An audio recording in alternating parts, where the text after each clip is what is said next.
तो यदि हमने 3000 साल उस पीड़ा को झेली है, तो क्या सामने वालों को 10 साल झेलने का अधिकार नहीं है? सबसे बड़ी बात यह है कि यदि अब भी हम नहीं जागे तो निश्चित रूप से मान के चलना कि ये आखिरी पीढ़ी है। अभी मैं राजगढ़ गया था, तो राजगढ़ में हमारे एक कर्मचारी साथी मिले। वो अपनी सरनेम जो है वो अपनी कास्ट के हिसाब से लगाते हैं। तो मैंने पूछा उनको, मैंने कहा यार बहुत सारे लोग जो है अपने कास्ट के को सरनेम के रूप में नहीं लगाते हैं, आपने अपने नाम के आगे भील क्यों लिखा हुआ है? तो उन्होंने कहा साहब ये भील मेरी अस्मिता है, मेरी पहचान है, इसके बिना मेरी कोई पहचान नहीं है। अगर मैं भील की जगह कुछ और लिख दूंगा तो मेरी अपनी पहचान खो जाएगी। तो मेरा ये मानना है कि हम अपने बच्चों को बड़ी बड़ी स्कूलों में पढ़ा रहे हैं, बड़े बड़े कॉलेजों में पढ़ा रहे हैं, और वो अपने साथियों के साथ अपनी जाति और अपनी बिरादरी को साझा करने से डरता है।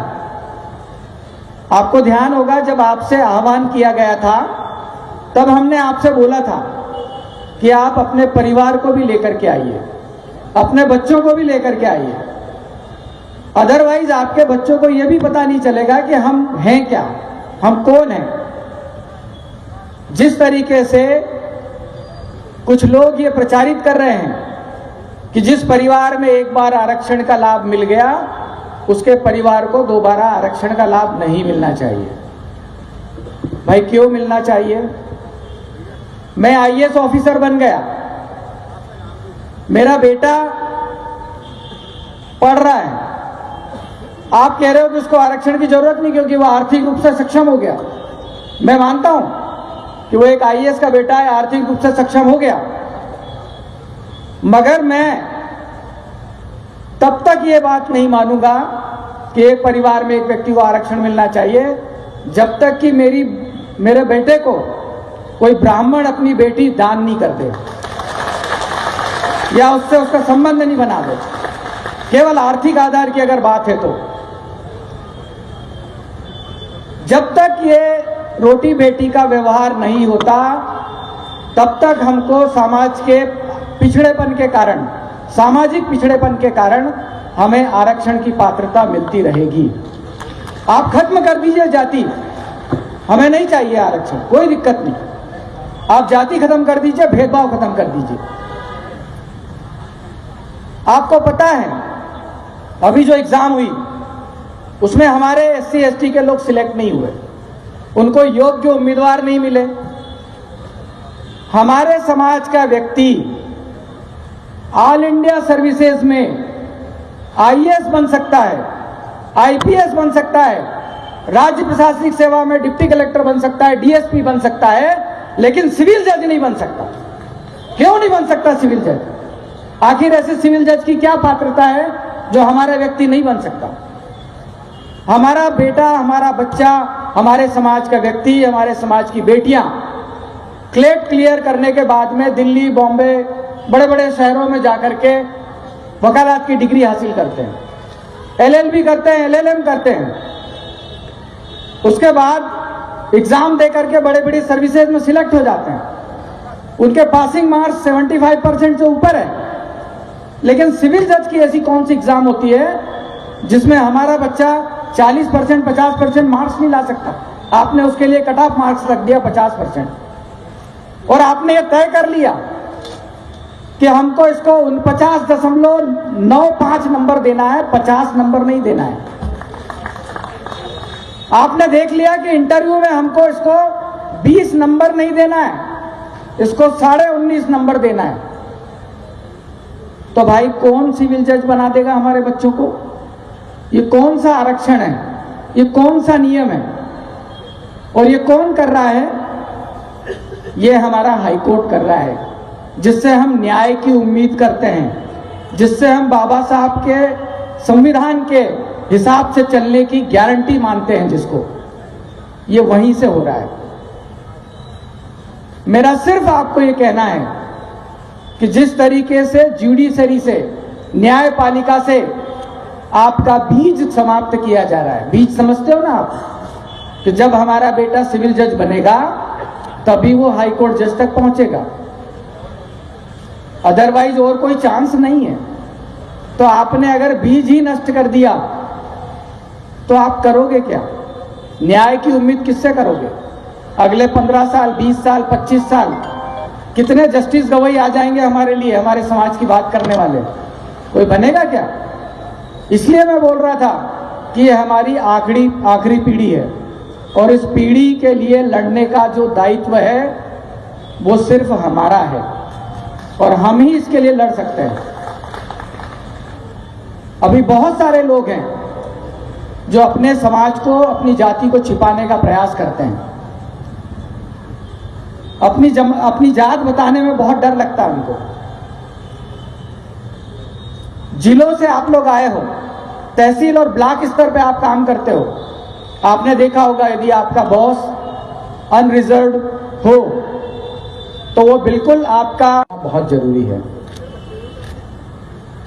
बोलने को बहुत सारी चीजें हैं और कई बार अभी हम लोग वीडियो कॉन्फ्रेंसिंग के माध्यम से रूबरू हो चुके हैं। अभी राजगढ़ में जो जिला स्तरीय कार्यक्रम हुआ था उसमें भी हम लोगों ने आपस में बातचीत करी थी। मेरी बातचीत का जो सारांश है वो सारांश यही है कि हमें अपना अस्तित्व कैसे बचाना है, हम अपने अस्तित्व को कैसे बचा सकते हैं।